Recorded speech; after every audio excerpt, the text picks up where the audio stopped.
아멘.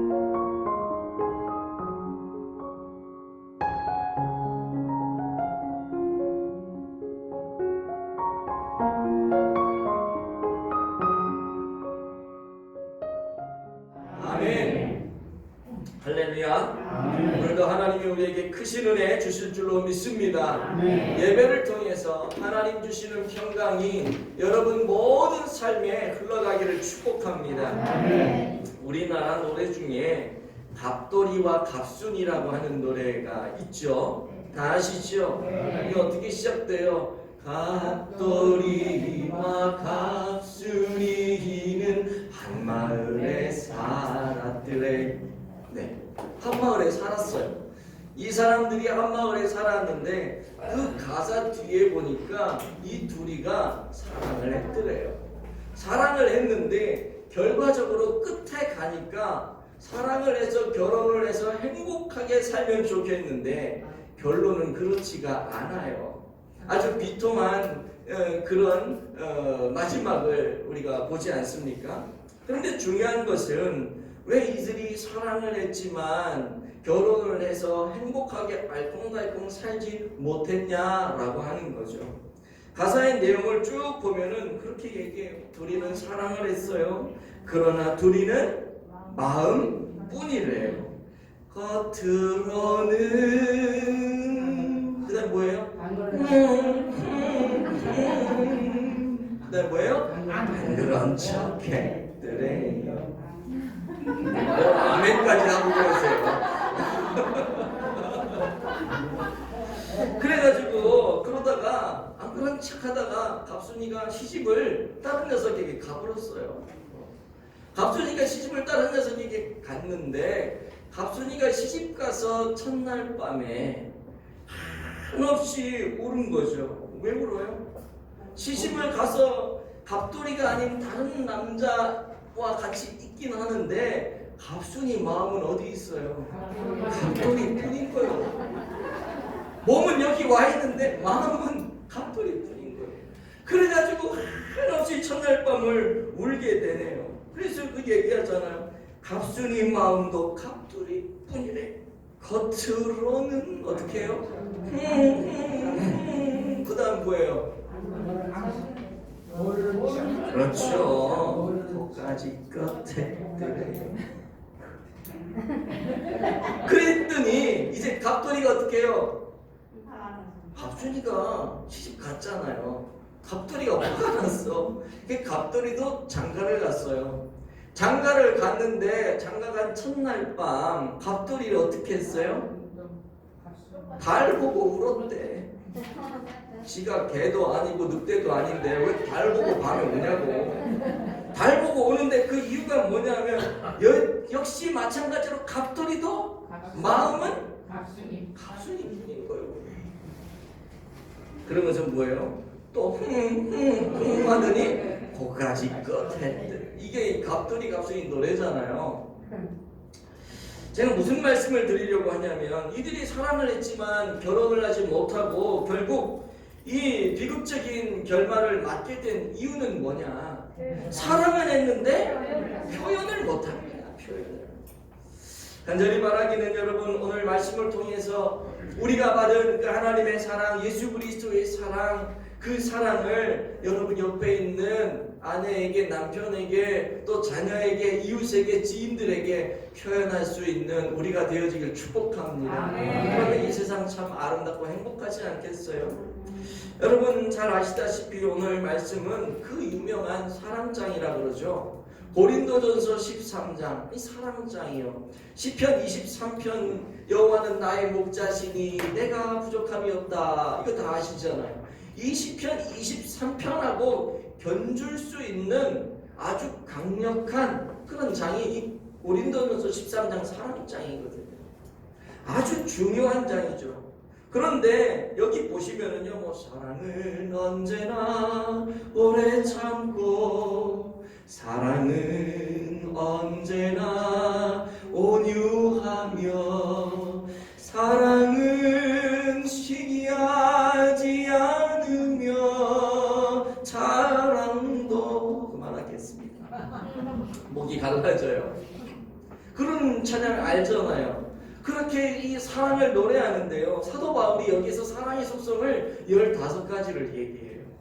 이 얘기를 오늘 다 할 수가 없는데 어쨌든 사도 바울이 사랑의 속성을 막 얘기하면서 고린도 교회에게 이 사랑을 이야기하는 이유가 뭐냐? 고린도 교회가 사랑이 없는 거죠.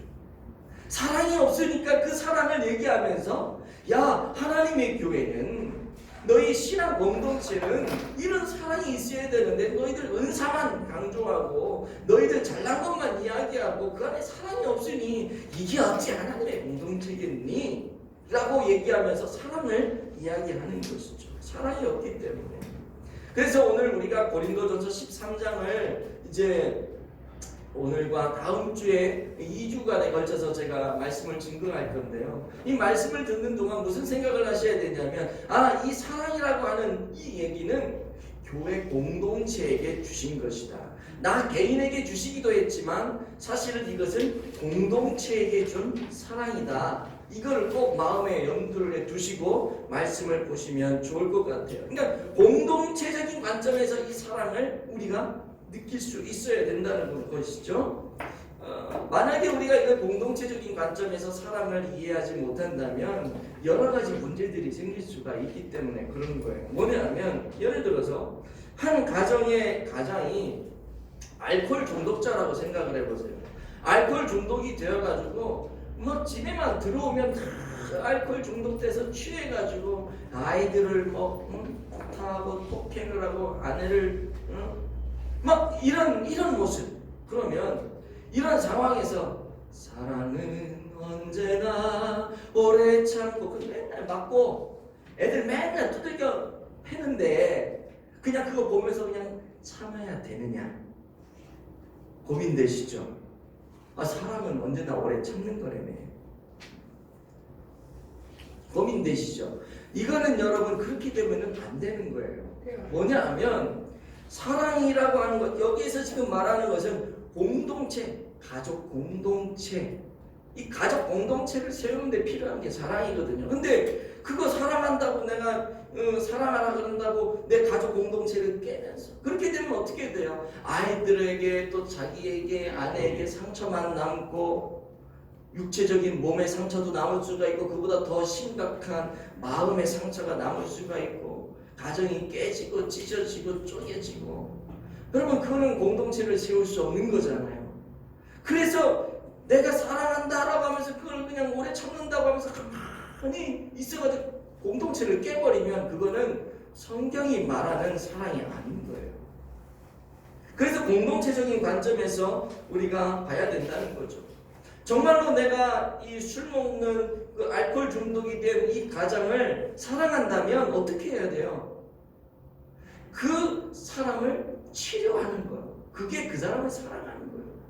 병원에 집어넣든지 예를 든다면 그렇다는 거예요. 너라는 게 아니라 그냥 막연히 그 고통을 그냥 당하고 가만히 있어 가정이 깨지는 거 이건 사랑이 아니에요. 만약에 그렇게 한다면 그거는 오히려 직무유기일 수 있는 거죠. 여러분 갑자기 어느 날 사업장에 불안당이 들어왔어요. 들어와가지고 기물을 파손하고 사람들을 막 협박을 합니다. 협박을 한다고 생각을 해보세요. 그때 고린도전서 13장을 쫙 펴놓고 사랑은 온유한 거야. 그리고 그냥 가만히 있다고 생각해요. 예를 들어서 강도가 들어와서 목에 칼을 대고 막 사람들 해코지 하는데 그냥 사랑은 온유한 거야. 그러고 온순한 양처럼 네 그렇게 하세요. 네 그래도 좋아요. 이거는 사랑이 아닌 거예요. 그렇게 되면 어떻게 돼요? 그 기업이 무너지고요. 손해를 입히고요. 거기 있는 사람들 상처받고요. 이럴 때는요. 사람은 경찰에 연락을 해서 이걸 소탕을 하든지 아니면 거기 있는 사람들끼리 힘을 모아가지고 그 사람을 잡아내든지 이게 맞는 거예요. 이게. 그래서 제가 지금 말씀드리는 게 뭐냐면 그렇게 해서 일터를 지키고 일터를 보호하고 그 공동체를 보호하는 것 이게 사랑인 거예요. 무슨 말씀인지 아시겠죠? 제가 이 얘기를 지금 왜 하는지 이 사랑이라고 하는 이거는 교회 공동체를 지키고 교회 공동체를 세우기 위해서 개개인들에게 준 그런 거라는 거예요. 그래서 공동체적인 관점에서 이해를 하셔야 되는 거죠. 이제 본문으로 들어갈 건데요. 오늘 본문의 이제 내용을 보면 이런 구조가 이렇게 되어 있어요. 여기 보시면 고린도전서 13장의 구조 1절에서 3절까지는 사랑의 필요성. 그러니까 뭐냐면 여기 보시면은 여러분은 예를 들어서 사랑은 사랑이 없으면 어떻고 저쩌고 사랑이 없으면 어쩌고 유익이 없고 사랑이 없으면 벗겨지고 그렇게 얘기하면서 사랑이 그래서 꼭 필요하다. 그런 얘기를 1절에서 3절까지 합니다. 그리고 4절부터 7절까지는 뭐냐면 그러면 사랑이 꼭 필요하다고 했는데 그럼 사랑이 도대체 뭐냐? 그래가지고 사랑에 대한 정의를 해요. 4절부터 7절까지. 그래서 사랑은 오래 참고 사랑은 온유하며 시기하지 않으며 이런 것들을 쭉 이야기를 해요. 근데 여기에는 사랑의 정의에는 두 가지 정의가 있는데 크게 분류를 했을 때 하나는 소극적인 정의, 하나는 적극적인 정의. 이게 소극적인 정의라고 하는 것은 뭐냐면 뭐뭐 하지 않는 거야. 소극적으로 야 사랑은 그거 하는 거 아니야. 이것도 하는 거 아니야. 이게 소극적인 정의. 적극적인 정의는 뭐냐면 사랑은 이렇게 하는 거야. 이게 적극적인 정의. 그렇게 해가지고 15가지의 사랑의 정의를 두 부류로 이렇게 나눌 수가 있어요. 그러면서 이제 8절에서 13절까지는 결론적인 내용으로 마무리를 하게 되는데 저는 오늘 사랑의 소극적인 정의까지 말씀을 드리고 오늘 말씀을 마치려고 합니다. 자, 1절 말씀을 한번 볼까요? 시작. 내가 사람의 방언과 천사의 말을 할지라도 사랑이 없으면 소리나는 구리와 울리는 꽹과리가 되고. 아멘. 자, 여기 보시면은요, 내가 사람의 뭐예요? 방언과 천사의 말을 한다 할지라도, 여러분 여기서 말하는 사람의 방언, 천사의 말, 사람의 방언, 초대교회 그 사도행전 2장에 보면 막 성령이 막 120명의 문도들에게 막 임해가지고 불의 혀같이 갈라지는 이 놀라운 현상들이 나타나면서 거기 모여서 기도하는 사람들이 다 방언을 하는데 그때 방언을 하는 그 내용을 사람들이 그 주변에 몰려든 사람들이 다 듣고 자기 나라로 가서 거기에서 교회들을 개척을 하게 된단 말이에요. 무슨 말이냐면 그 당시의 방언은 여러분 오늘날 우리가 하는 이런 방언이 아니고요. 랄랄랄라 나도 못 알아듣는 이런 방언이 아니고요. 그때의 방언은 뭐냐면 외국어예요. 외국어. 그러니까 생각을 해보세요. 내가 영어도 안 배웠는데 내가 러시아 말도 모르는데 내가 중국어도 모르는데 한 번도 배운 적이 없는데 기도하다가 성령을 받아가지고 내가 막 영어로 막 기도를 해. 근데 내가 영어로 기도하는 걸 미국인들이 다 알아들어. 내가 소련, 중국어, 러시아어로 내가 막 기도를 하는데 내가 하고 싶어 하는 게 아니라 그냥 막 나오는 거예요. 근데 그게 그냥 가짜가 아니라 진짜 러시아 말이고 진짜 중국 말이고 진짜 영어인 거죠.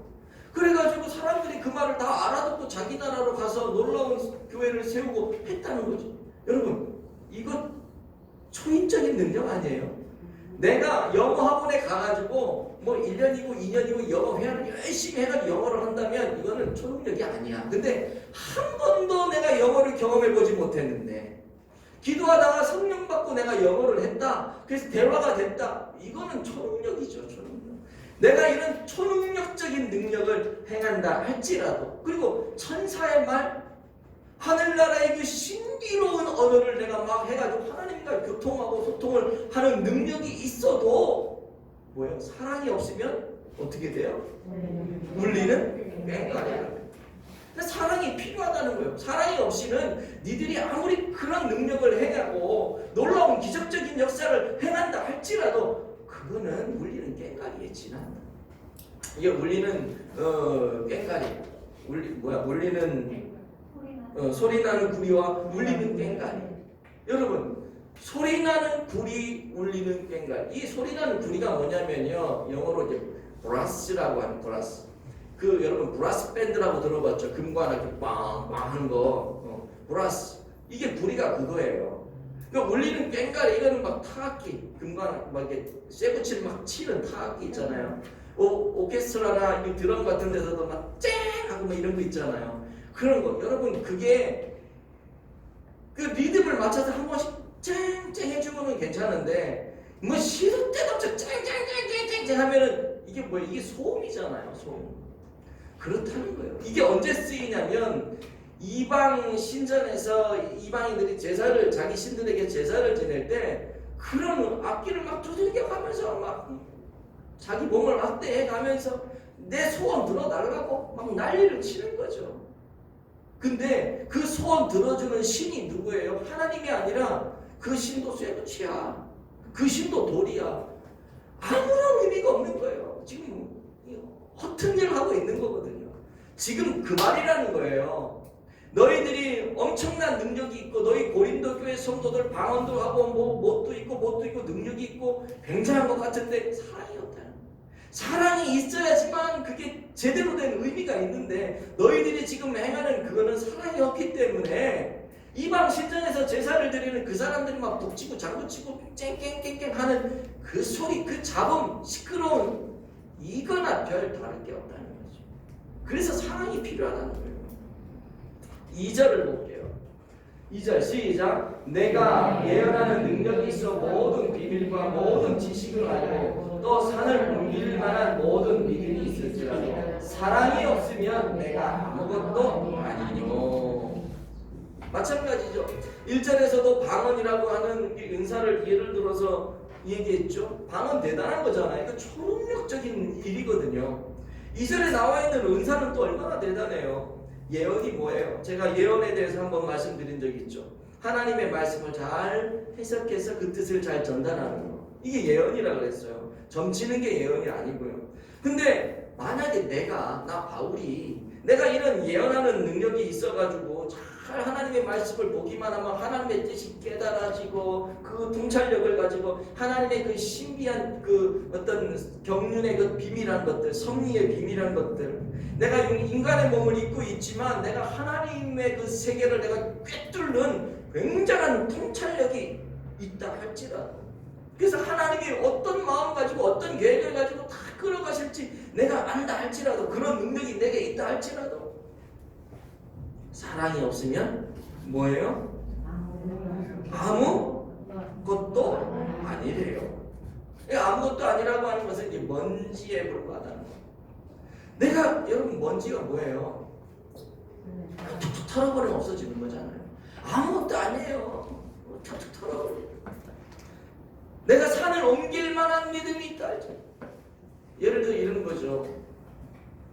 내가 이 한강을 향해서 막 외쳐버리면은 마치 홍해가 쫙 갈라지는 것처럼 한강이 막 갈라지고, 한강이 갈라지면서 옛날에 그랬어요. 제가 살던 지역에, 제가 서울대 입구 그쪽 관악산 쪽에 살았거든요.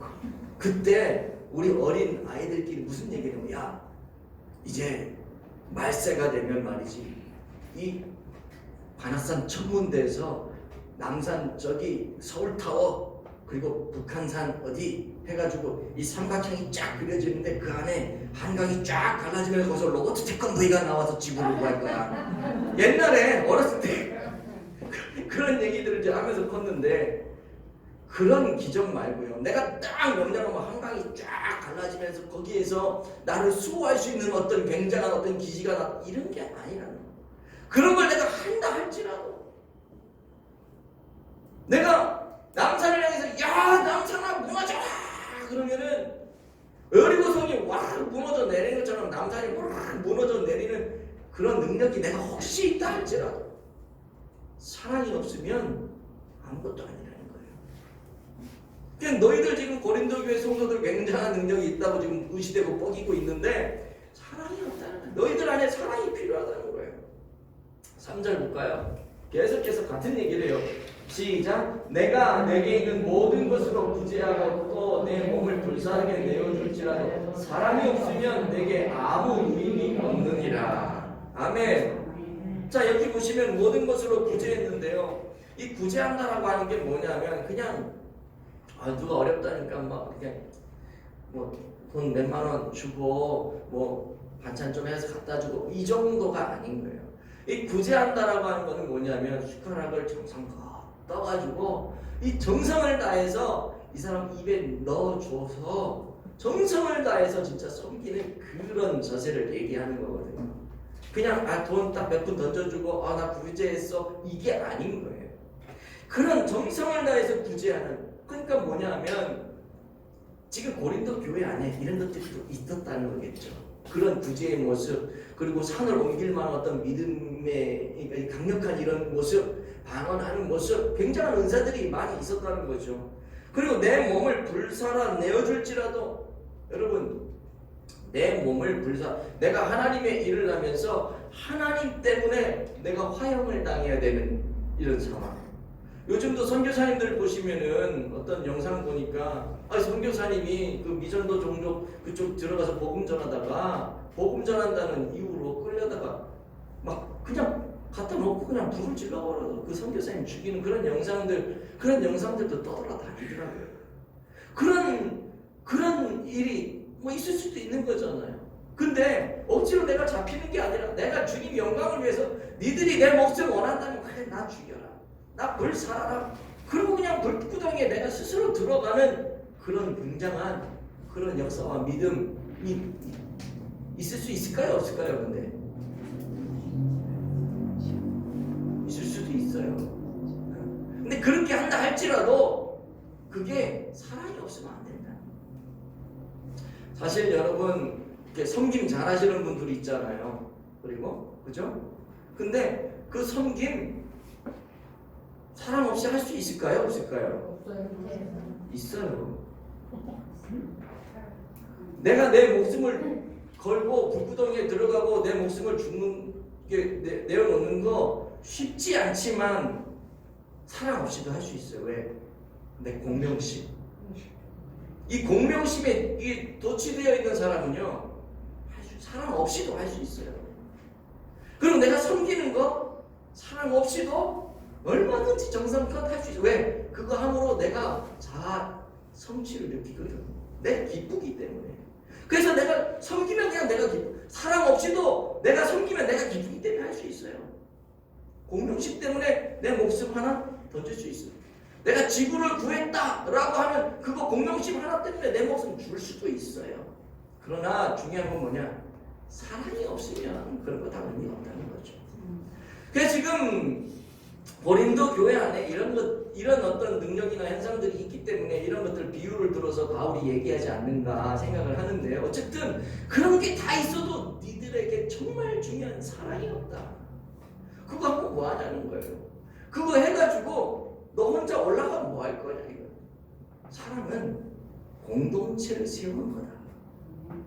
그래서 사랑이 그렇게 필요하다. 지금 그 얘기를 하는 것이죠. 그럼 도대체 사랑이 뭐냐? 이제 4절부터 사랑에 대한 이야기를 하는데요. 예전에 신문이었던 것 같아요. 이런 만화가 있었어요. Love is. 보셨는지 모르겠는데 Love is. 사랑은 뭐뭐시다. 그리고 매주 뒤에다가 제목이 그 글자가 바뀌어. 사랑은 움직이는 거야. Love is action. Love is 뭐? Love is 이게 매주마다 마치 오늘 고린도전서 13장은요 그런 느낌이에요. 사랑은 뭐 하는 거야? 사랑은 뭐야? Love is 뭐? Love is 뭐? Love is 뭐? 근데 아까도 말씀드렸지만 두 부류로 크게 나눌 수가 있는데, 사랑은 소극적인 면에서 뭐뭐 하지 않는 거야. 적극적인 면에서 뭐뭐 하는 거야. 오늘은 이제 소극적인 면을 우리가 살펴볼 건데요. 4절에 보시면은요, 사랑의 정의를 이렇게 얘기합니다. 1번 시작. 시기하지 않는 것입니다. 4절에 보시면 사랑은 시기하지 아니하며, 물론 그 앞에 사랑은 오래 참고, 이 오래 참고는 적극적인 거기 때문에 제가 다음 주에 말씀을 드리려고 해요. 소극적인 면에서 사랑은 시기하지 않는 겁니다. 시기하는 게 뭐예요? 시기하는 게. 시기하는 것은 헬라어로 젤로라고 하는 말인데 열심을 낸다는 거거든요. 열심을 낸다. 그런데 이 열심이 좀 방향이 좀 잘못되게 가게 되면 이게 이제 시기가 되는 거예요. 그리고 어떤 경우에는 이 시기를 통해서 막 우월 의식과 이 열등 의식으로 갈라지게 되죠. 이런 거죠. 내가 열심을 가지고 뭔가를 막 하는데 너무 잘 되는 거예요. 열심을 가지고 하니까 너무 잘 되는 거예요. 그래서 이렇게 우쭐대는 거죠. 이렇게. 근데 어떤 사람은 열심을 가지고 하는데 자기는 안 돼. 해도 안 돼. 그러니까 이 둘 사이에서 우월의식과 열등의식이 일어나면서 이게 방향이 이상하게 가면서 이게 서로 시기하게 되는 거예요. 그러다 보니까 이 시기가 어디로 이어지냐 하면 자연스럽게 이렇게 이어집니다. 시작. 자랑하지 않는 것입니다. 시기가 자랑으로 이어져요. 그래서 자랑하지 말래요. 사람은 자랑하지 아니하며. 여러분, 자랑이 뭐예요? 자랑은요, 자기를 이제 자랑을 하게 되다 보면 자연스럽게 자기를 과장하게 되어 있어요. 많이들 해보셨을 것 같은데, 저도 모르는 사이에 뭔가 하나 누가 뭐 이렇게 칭찬을 해주면 네 감사합니다. 처음에는 네 감사합니다. 아니에요. 뭐 이렇게 하다가 이 좀 길어지면 사실은요 제가요 이렇게 하면서 하다 보면 그 팩트만 얘기하는 게 아니라 팩트가 아닌 나를 좀 더 자랑하기 위해서 이것도 좀 첨가하고 저것도 좀 첨가하고 그래가지고 이게 과장이 될 때가 있어요. 나만 그런 것처럼 그렇게 나를 쳐다보세요. 다 똑같으면서. 그래서 이 자랑이라고 하는 것은 자기를 과장하게 돼서. 제가 예전에 제 후배가 이제 작은 경차를 이렇게 몰고 가다가 고속도로에서 큰 사고를 당했어요. 나는 진짜 그 얘기를 딱 듣고 얘네 다 죽었겠다 그거 싶을 정도로. 근데 깜짝 놀란 게 어느 병원에 입원했다가 연락이 와서 갔어요. 가서 이야기를 딱 듣다 보니까 와, 무슨 영화를 보는 것 같은 느낌이죠. 그 친구가 저한테 얘기를 해주는데 와, 완전 이거는 영화의 한 장면이야. 영화의 아주 극적으로 살아나는 거예요. 얘기를 들어보니까 앞에 큰 트레일러가 이제 가는데 이 트레일러에 뭐가 실려 있었냐면 하수구 묻는 큰 동그란 관 있잖아요. 그게 아주 큰 거였던 것 같아요. 큰 거니까 그 트럭에 몇 개 못 실은 거죠. 그게 이제 실려 있는데 이 녀석이 한 100m 정도 간격을 놓고 뒤에서 이제 가고 있었어요. 가는데 갑자기 그 관을 이렇게 묶고 있던 끈이 탁 끊어지면서 이 관이 그냥 떨어지면서 뭐냐면 내 후배가 앞으로 가는데 얘가 돌돌돌돌 굴러오는 거야. 그러니까 이 친구 말로는 뭐냐면 이제 죽는구나. 일가족 몰살 이렇게 뜨겠구나 그랬는데 하나님이 지혜를 주셔가지고 이거 잘하면은 이게 굴러오기 전에 옆쪽 갓길 차선도 붙여 딱 통과하면 살 수도 있겠다 그 생각이 들어가지고 쫙 달렸대요. 이 얘기를 하는데 완전히 막 실감나는 거예요. 지금 제 얘기를 들어도 실감나죠? 근데 제가 그 친구 얘기를 들을 땐 더 실감났어요. 그래가지고 살았다는 거지. 이렇게 찰과상 몇 개 좀 있고 차는 그 자리에 폐차를 됐지만은 그런 얘기를 쫙 듣는데 제가 그래서 물었어요. 근데 너 입 되게 아프겠다.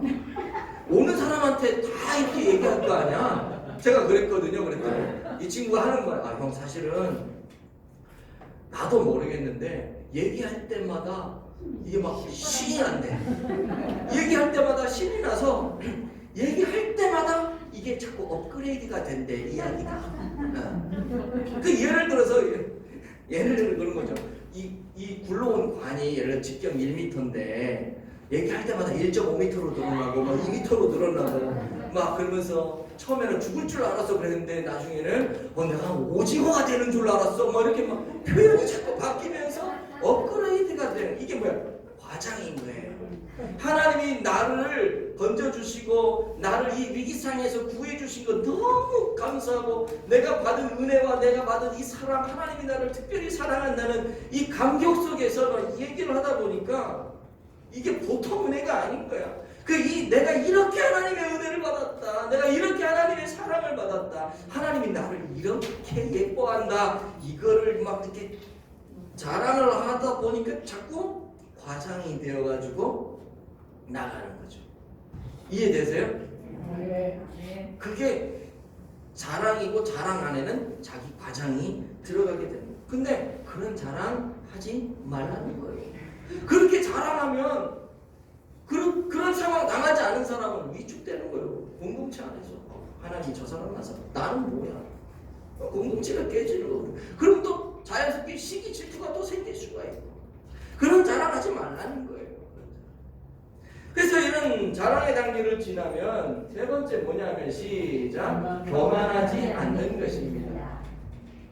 교만하지 말래요. 이 자랑은 교만하고 이어지거든요. 왜 그런 줄 아세요? 나 이런 사람이야. 하나님이 나 이렇게 사랑해. 내가 뭐 보통 사람인데 내가 너하고 같은 줄 알아. 난 좀 특별해. 이 자기에 대한 자존감과 자긍심을 갖는 건 좋은 것이지만 이것이 교만으로 발전하면 큰일 나게 되는 거죠. 하나님은 모든 사람 똑같이 사랑해. 이놈 목사도 사랑하고 우리 홍옥신 권사님도 사랑하고 황인철 집사님도 사랑하고 다 똑같이 사랑해요. 근데 자기 혼자만 하나님이 나를 더 사랑해. 자기 착각일 수 있겠지만 그러면서 자기 혼자 하나님이 나를 더 사랑해 더 사랑해. 그 자기 혼자만 생각하시고 다른 사람한테 그렇게 표현을 하지 말라는 거예요. 하나님은 다 똑같이 사랑하거든요. 하나님 돈 많은 부자도 사랑하시고요. 하나님 돈 없는 가난한 사람도 사랑하세요. 인물 잘난 사람도 사랑하시고요. 인물 못난 사람도 사랑하시고 키 큰 사람도 사랑하시고요. 저같이 스탠다드인 사람도 사랑하시고. 왜 웃어요? 내가 스탠다드라는데. 그런 거예요.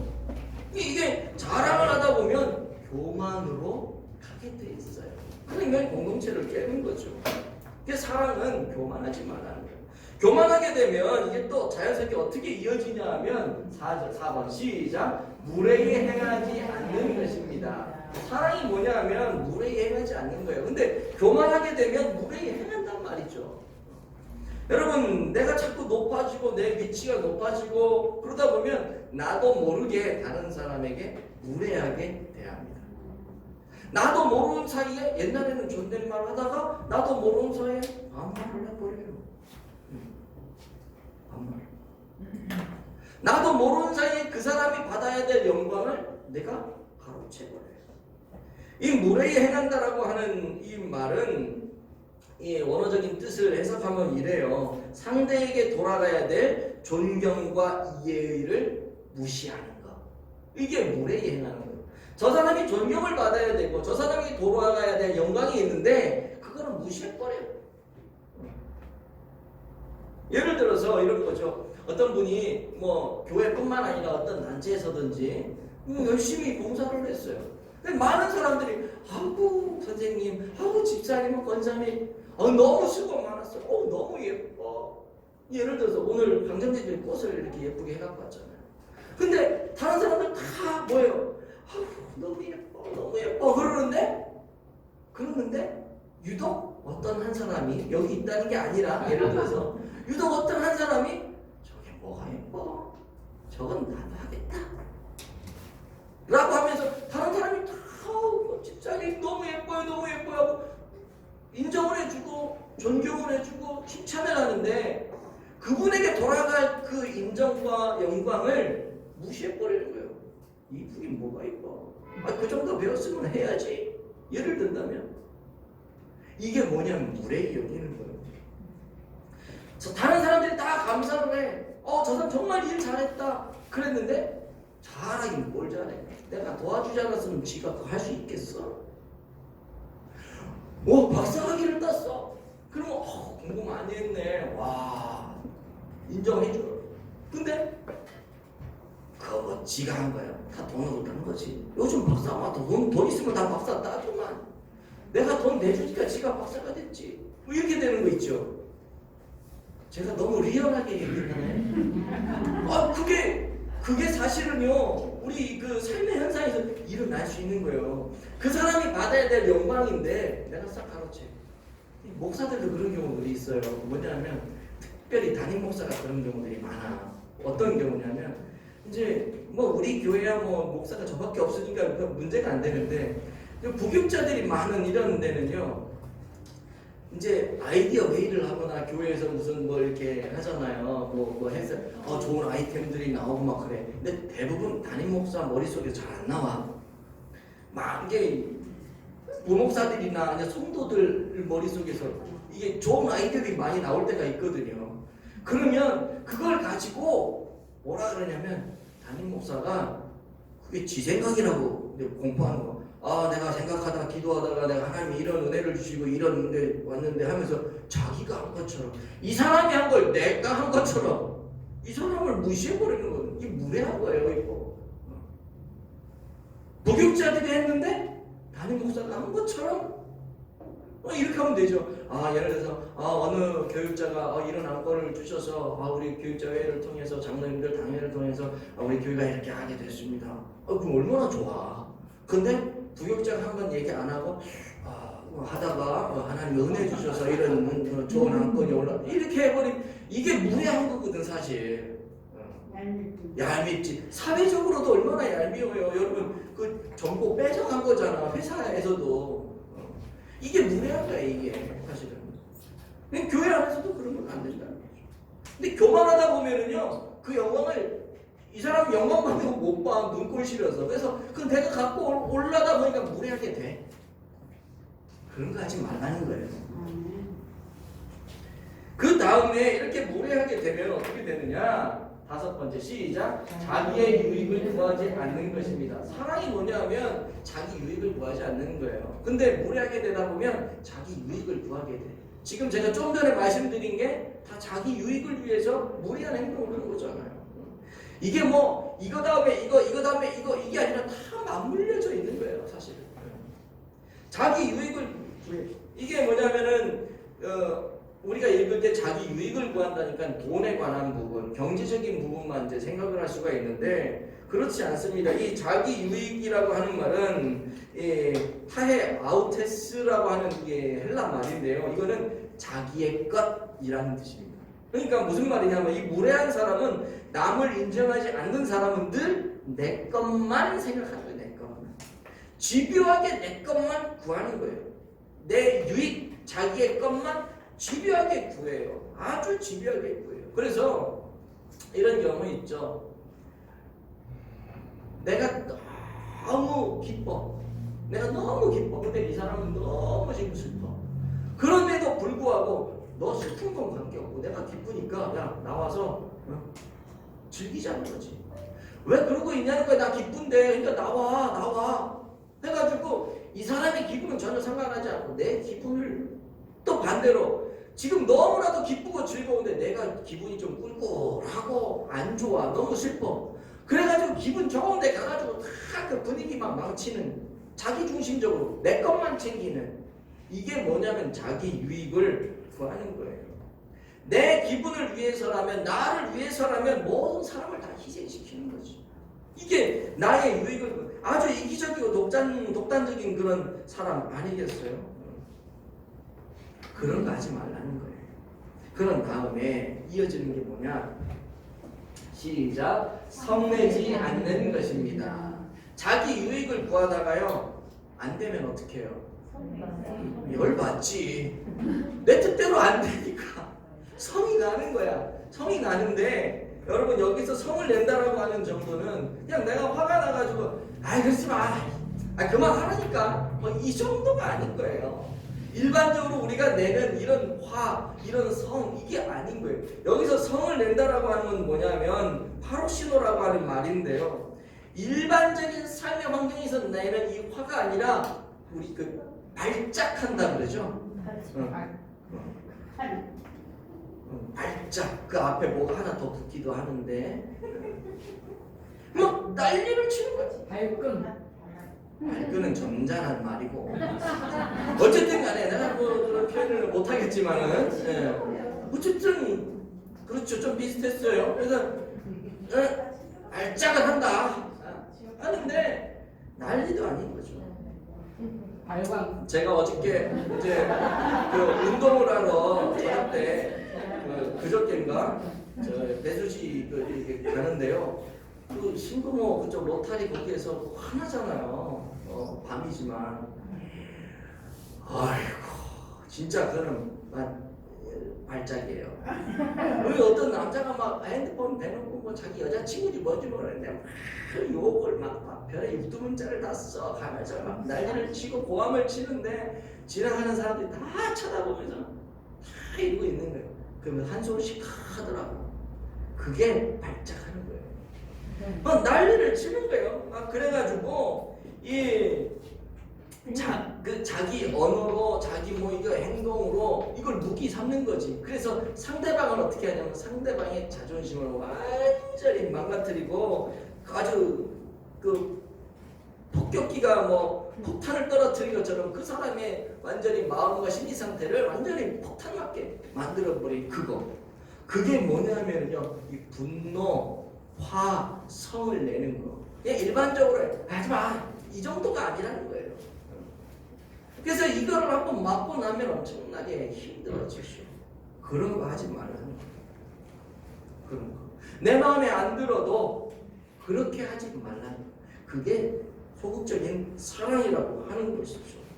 여러분 사탄이 언제 우리의 삶 가운데 들어오는 줄 아세요? 분노요. 화낼 때요. 사단은요 우리가 사랑을 가지고 생활할 때는 절대 들어올 수가 없어요. 근데 우리 안에 분노가 일어나고 화가 일어나고 발작을 일어나고 그렇게 되면요 순식간에 언제 사단이 내 안에 들어와가지고 내가 사단의 종이 되어 있는 그래가지고 결국 상대방을 해코지하고 마음에 상처를 주고 씻을 수 없는 그런 아픔을 주게 됩니다. 이게 성을 내는 거거든요. 정말 조심을 해야 돼요. 공동체 안에서요. 그 다음에 이 화를 내고 한 다음에 뭐 하냐면요. 악한 것을 생각하지 않는 것입니다. 그 다음에 이어지는 단계가 이 악한 것을 생각하지 않는 거예요. 화를 막 내면은요. 어떻게 해요? 화를 막 내고 나서 저 인간은 어떻게 요리를 해야지 내 속이 시원할까? 자꾸 악한 생각을 해. 화를 내게 됩니다. 자연적으로 이어져요. 자연적으로. 여러분 악한 거라고 하는 게 뭐냐면 여기서 말하는 악한 거는 공동체의 공동의 선을 깨는 게 악한 거예요. 공동의 선을 깨는. 그래서 예를 들어서 그런 거 있죠. 이 교회가 아니면 가정이 어떤 공동체가 아주 선한 방향으로 뭘 이렇게 가는데 내 유익을 따져보니까 공동체가 선하게 가면 나한테 유익이 별로 안 돼. 내 유익을 구하다 보니까 어떻게 해요? 악하게 되는 거예요. 악한 생각을 할 수밖에 없는 거예요. 악한 생각. 그래가지고 그런 것들 때문에 내 것 챙기다 보니까 공동체가 무너지는 경우가 얼마나 많습니까? 교회도 그렇고요. 회사도 그렇고요. 회사도요. 회장이 그 회사의 그 CEO 대표가 자기 것 챙기느라고 회사를 말아먹는 경우도 있고 교회도 마찬가지. 어떤 단체도 그 수장이 자기 것 챙기려고 막 하다 보면 그 공동체가 무너져요. 내 유익을 챙기려다 보니까 자꾸 악한 생각을 하는 거예요. 그리고 나서 이 악한 생각을 하고 나면 뭐예요? 합리화시켜. 불의를 기뻐하지 않는 것입니다. 사랑이 뭐냐면 불의를 기뻐하지 않는 거예요. 불의를 행하지 말라는 거예요. 악한 생각을 해놓고서 악한 거잖아요. 불의를 저지른 거잖아요. 그런데 그걸 합리화시켜. 그리고 오히려 나중에 그걸 기뻐해. 나한테 유익이 되니까. 이게 뭐냐면은 사랑이라고 하는 건 이렇게 되면 안 된다는 거예요. 사랑은 불의를 기뻐하면 안 된다는 거예요. 근데 지금 이런 이야기들을 소극적으로 바울이 쭉 하고 있는데요. 왜 이야기를 하느냐? 고린도 교회가 지금 똑같이 이렇다는 거죠. 그 안에 뭐 시기, 자랑, 교만. 자, 보세요. 여기 지금 제가 8가지를 얘기했는데 시작. 시기, 자랑, 교만, 노래하는 것, 자기의 유익을 추구하는 것, 써내는 것, 악한 것을 생각하는 것, 돈을 기뻐하는 것. 여러분 이게 다 악한 건데 이게 어디에서부터 시작이 돼요? 시기. 시기가 뭐예요? 열심. 열심이 없는 사람은 시기도 안 해. 열심이 없는 사람 시기 안 해요. 열심히 있는 사람이 시기라는 거예요. 제가 1등을 했어. 근데 나는 맨날 2등이야. 그러면 열심히 없는 사람은 어떻게 되냐면 아우 나 2등만 해도 뭐 난 2등만 해도 괜찮아. 1등이야 뭐 원래 제 거니까. 근데 얘는 그럼 만년 2등밖에 못해. 2등에서 밑으로 3등으로 떨어질 수도 있고 그 밑으로 더 떨어질 수도 있어. 근데 열심히 있는 사람은 뭐예요? 내가 저 잡아야지. 그 열심을 가지고 잡아야지. 그게 선의의 경장이 될 수도 있지만 아무리 해도 안 돼. 그러면 거기에 악한 생각이 나오고 제 공부 못하게 만들고 어디 가서 부러져서 병원에 입원을 시킬까? 별의별 생각을 다 하는 거예요. 이게 어디서부터 나오냐면 열심에서부터 나오는 거예요. 저는 오늘 사도 바울이 이런 얘기를 하는 게 참 의미가 있다고 봐요. 교회 공동체를 세우는데요. 문제가 되는 사람이 누군 줄 아세요?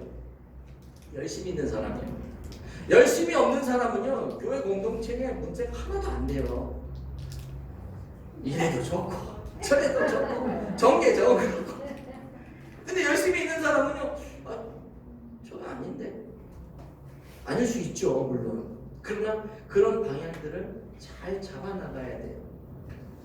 저게 아닌데 라고 생각했을 때 좋은 방향으로 사랑으로 이걸 잘 아우러야 되는데 거기에서 시기가 딱 되어지면 예를 들어서 이 사람은 이런 의견을 내고 저 사람은 저런 의견을 내는데 아무리 들어도 이 사람이 볼 때 이 사람 의견이 아닌 거야. 가만 보니까 목사님이 이 사람을 인정해 주는 것 같아. 그러니까 여기서 이거 이렇게 되면 안 되는데 하고 막 튀어나오고 이렇게 되면 이게 뭐야? 이게 시기예요. 이분들이 열심히 없느냐? 열심히 있어요. 근데 주로 교회 안의 어려움과 문제는 열심히 있는 사람이에요. 그래서 우리가 꼭 기억해야 될 게 뭐냐 하면은 내 안에 있는 이 열심이 하나님을 위한 하나님의 열심인가? 하나님이 주신 열심인가? 아니면 내가 나를 세우기 위한 나의 열심인가? 이거를 고민하셔야 돼요. 간절히 바라기는 하나님이 주시는 하나님의 열심을 가지고 그런 사랑으로 우리 사랑하는 함께하는 교회를 세워가는 저와 여러분들 모두가 다 되어주시길 예수님 이름으로 축복합니다.